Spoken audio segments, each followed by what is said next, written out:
Hello, everyone. Welcome back. I am here again with the amazing RJ Downard.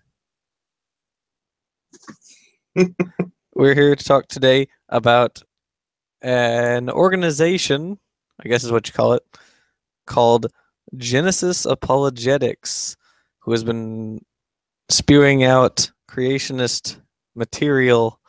And I happened to come across them because of a video they did titled uh, Noah's Flood, or no, what is it? The fossil record, Noah's flood or evolution, something like that. I'm sure if you looked up Mm. Genesis Apologetics, it's one of their top videos. But they make a lot of It claims. seemed to be really short when I saw it. The clip that I saw was only like a minute and a half long. It wasn't very long. Oh, So really? maybe I had a different. I watched the whole video is 16 minutes. Ooh, I bet 16 times 0 is still 0. Yeah, there was they even authority quoted Darwin, believe it or not. Oh, that's obligatory. That's proof texting. Boy, if you can get the avatar, the thing those atheists and evolutionists worship is Darwin. And so if you can quote Darwin, and we've carefully quoted him out of the quote mine, that we know that must be true because it's in the quote mine. Oh yeah, that's the eyeball quote and the Cambrian fossil quote and all that kind of stuff. Poor Darwin actually was rather prescient on fossil data because in the 1830s when he was writing, after all, or 1850s when the book came out, the kind of fossil information we have now didn't exist then. And he was saying, we've seen some things. Remember, for them, the Cambrian was a bunch of trilobites. That was it. Yeah. And a lot of what we would know about Anomalocaris and all the cute little thing with the doorknob eyes and all that kind of stuff that pops up, that's way later. Darwin's era. That really doesn't start kicking in until Gould's Wonderful Life in the 1980s. So Which I we also have a completely different perspective on the Cambrian than they did. And we know a lot more about the paleogeology and all that. But given that, the difficulty was that, and even in the post-Darwinian world, when they began to think in an evolutionary context, the only way you really had a sense of how much time had passed was by index fossils. So you would see a deposit where you think, okay, that's Cambrian because we can tell there's these damn trilobites in there and they're throwing off their little bodies, they're molting, and that's often what you find with trilobite fossils are the molts of them, because they molted like crabs and there's other things, and they just did it like gangbusters. And that you would know it's Cambrian, but you wouldn't necessarily know what else was going before. And even today, for all practical purposes, everything pre-Cambrian is bacterial or super duper soft-bodied, that it requires really unusual circumstances to preserve. So they had no clue about how much time had gone on. And the thing that happened in my lifetime, the sudden realization when they started doing radiometric dating, that the Cambrian went from being, the Precambrian was like maybe a couple billion years before that, yeah, hard to tell, to 3.5, 4 billion years earlier. And so that chronology began to extend radically within my own lifetime. And of course, we now have a much better calibration. Now, what's amazing about the dating things is how little calibration had to be done. It was only about a 10% difference between, say, a 600 million year Cambrian explosion period and 540, which is what we would think now. In other words, the improved things and where they're dating the boundary between Cambrian and Precambrian have adjusted a little bit. But it's meant that it's a relatively minor adjustment in terms of the big scale. What really got added on was all that Precambrian stuff when they found out how few the many zeros they had to add, right. and the fact that, you know, the just basically running the show for a really long time. And it's not surprising that it took so long to get into the windup for the Cambrian explosion, because asexual organisms that bud have a whole bunch of defense mechanisms to keep them from evolving much. They're very conservative. They can exchange information through lateral gene transfer, but they've got a bunch of mechanisms to kind of keep it still coming out. Well, it's just a bacterium. And so you really have to have these unusual episodes of endosymbiotic mergers that begin to take hold. And that long predates even the Ediacara biota. And the fact that the big first multicellular oddballs off the mark aren't what we're used to. They're all these little strange palm frondy things, and if you're Oh familiar with yeah, like tuberculosis, Charnia discus and Dickinsonia and yeah, yeah. and then Dickinsonia, which looks kind of about the size of a kitchen bath mat, a mat in front of the thing, about 3 feet long or thereabouts. And there are several of the critters that they have some suspicion were mobile. You're talking Everything about else seemed to, there's like a but a few, Tribrachidium and Trichophycus and yeah, there's one that seems to show an indication that it's moved, and then there's some you're finding just rudimentary trails and stuff. And then the other, of course, factor is what were annelid worms and a lot of these other little creatures doing, and what kind of ecosystem is in. There's an argument to be made that there was probably a bacterial endosymbiosis or just general symbiosis going on between bacteria and the Ediacara biota. It wouldn't surprise me if the ancestors of a lot of the more complex phyla are rudimentary benthic forms, and they're kept kind of in check because the bacteria make the organisms that they might be wanting to chew on unpalatable. So it's an arms race between their predators and not. But some of them start losing, and you still have much more active predators going on with Claudina, which is this little tube-shaped thing that we don't know what the hell was inside it because we don't have any lagerstatin deposits, but obviously something was boring holes in them to eat, and we don't know what that is either because there's no lagerstatin deposits. But there's a huge series of ecosystems going on that we only see shadows of because we're just seeing the relatively badly preserved stuff that's popping up in these non-lagerstatin class deposits. When we finally hit what looks like a mass extinction event, partly triggered by the elimination of the snowball Earth phenomenon and climate shifting, and the continents are shifting. The Columbia supercontinent is breaking up and forming into Rodinia, which is going to be the one that's occurring or closer to the Cambrian period, and then it starts breaking up. It's basically in the southern hemisphere, and there's a few straggler deposits other places. They've been gradually piecing it together over the years. And you've got, there's a turnover. The early Manichaean phase in the Cambrian is very mysterious. There's almost no fossils. You've got some little Claudinas, and you've got a couple other things, and you don't yet have trilobites, and a lot of the critters that would leave traces. You've got things that are making burrows. You're having things that are making traces across the landscape. You've got stuff going on, but because you don't have any lagerstatin deposits, you don't know what the hell it is. And then there's a second phase in the Cambrian, but still before the big one, the Timoshan phase, which you may or may not have heard me use before.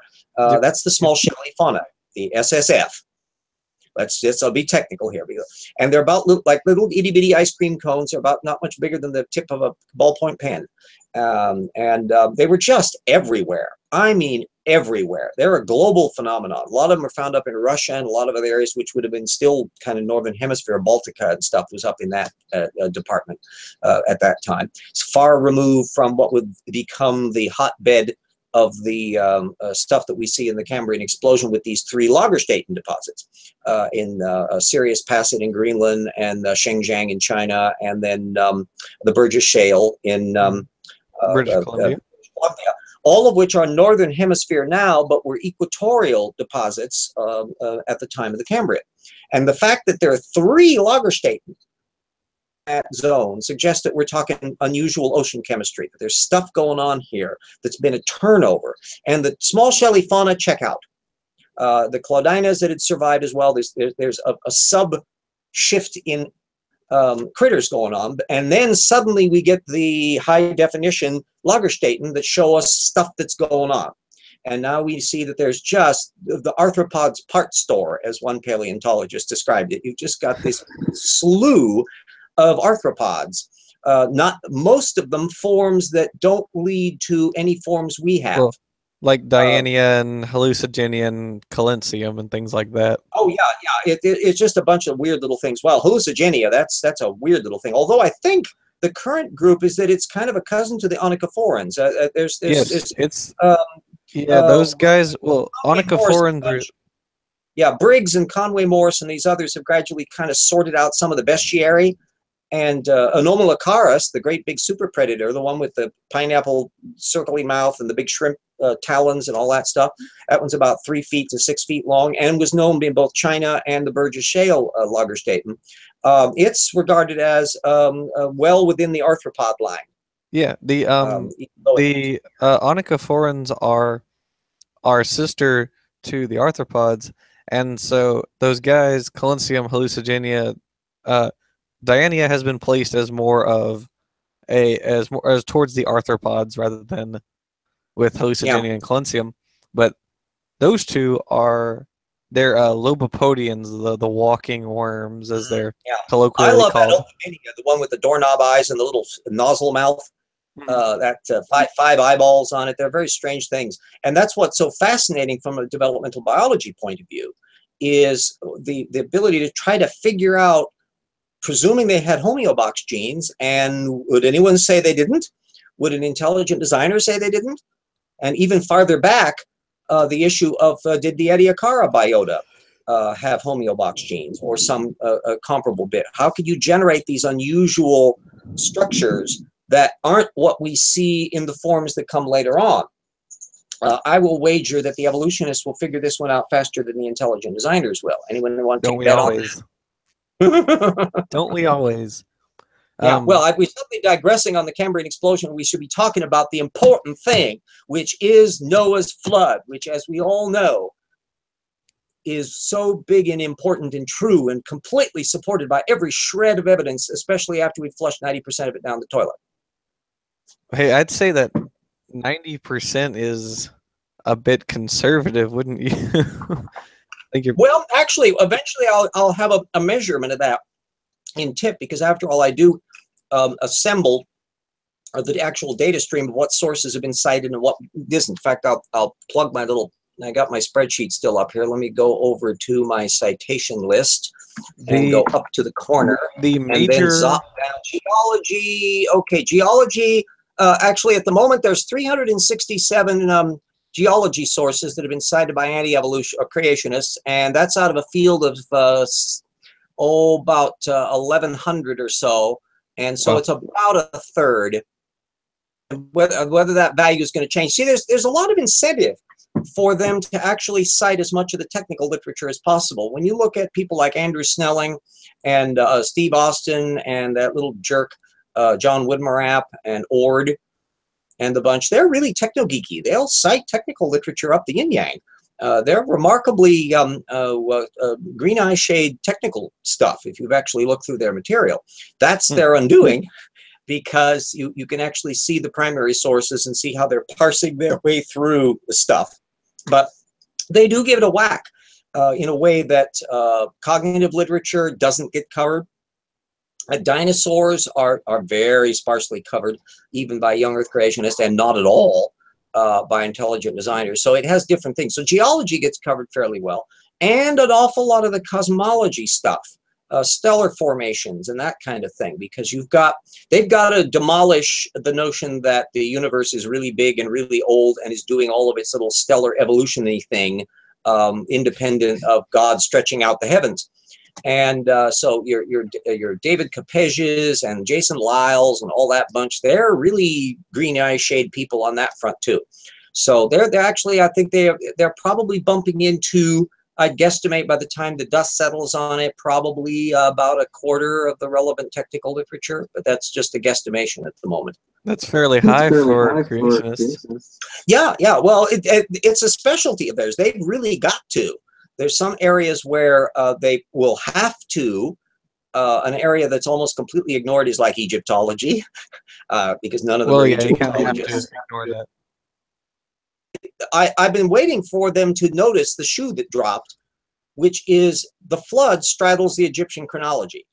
And so many of the creationists are not Egyptologists or anybody that studies any ology much that relates to history, that they really didn't think about it.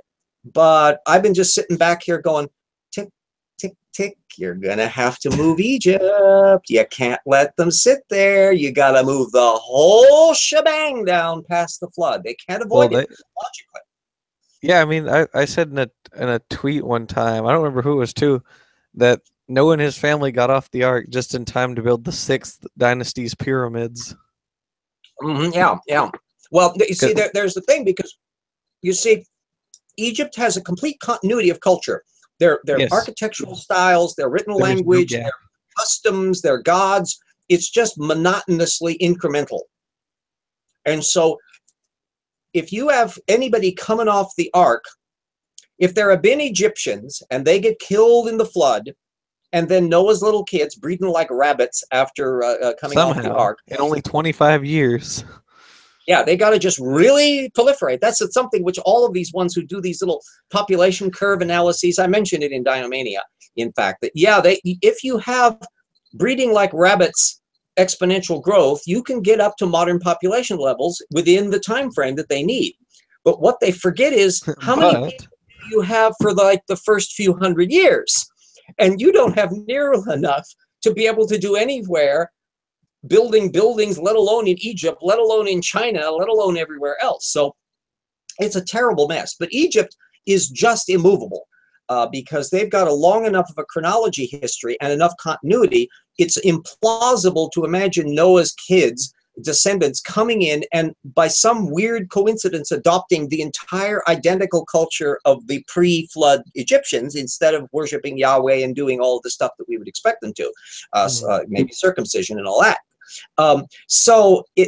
I was always expecting eventually that some creationists will have the little light bulb or maybe the candle go off above their head, and the gas lamp, I don't know how far along we want to go on the illumination analogy, and realize that they've got to basically pull all of Egypt, put little rollers under it, and move everything from the pre-dynastic period all the way down so it's post-flood, so all of Egyptian culture can be shoehorned between that and the Tower of Babel language confusion, which again we have to figure how that fits into it. It's a mess.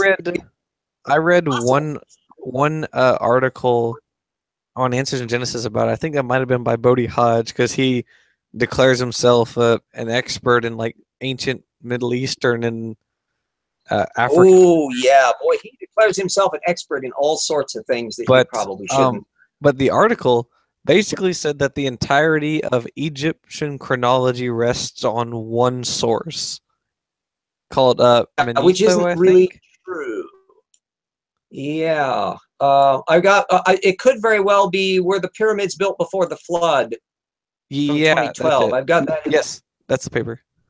And you'll notice how recent that is. In other words, they're just now kind of doing. There's this other guy starts with a D. It's Dawn or Dane or something like that. That he's kind of the point guy on this. He connects up with that bunch that thinks they found the chariot wheels from the Exodus down in the Can you Red Sea. believe where that originated? A guy named Wyatt, Ron Wyatt. Well, that story actually originated on a satirical website. Believe it or not, it's just a website like The Onion called the World News Daily Report wrote that article, and creationists, including friends of mine, started spreading that around.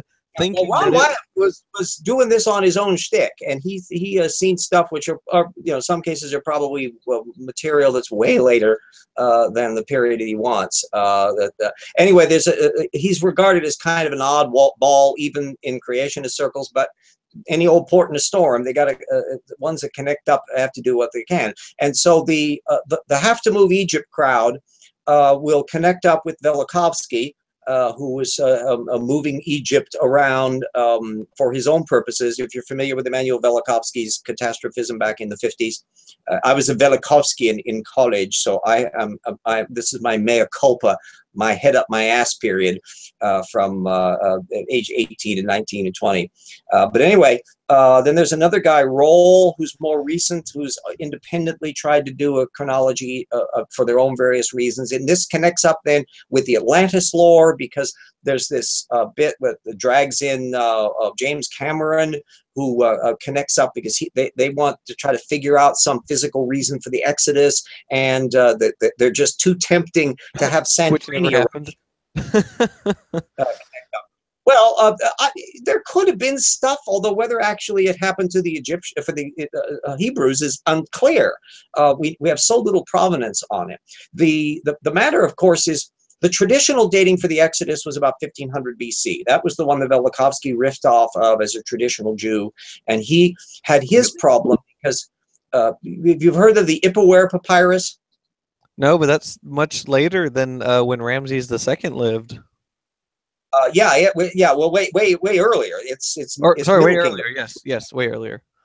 Yeah, about 1700 BC. And Velikovsky, and for that matter, these ones that try to pull Egypt down, and there's ones that try to connect up the Exodus to the Santorini eruption and correlate that with the Ipuwer. Yeah.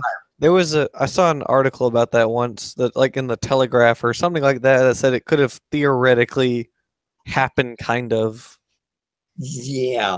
It was very In weird. fact, the one area that it does connect up with is I am really certain that whatever Plato was referring to as Atlantis is a dim and distant remembrance of the Minoans and the Santorini eruption. And it filtered through a bunch of telephone story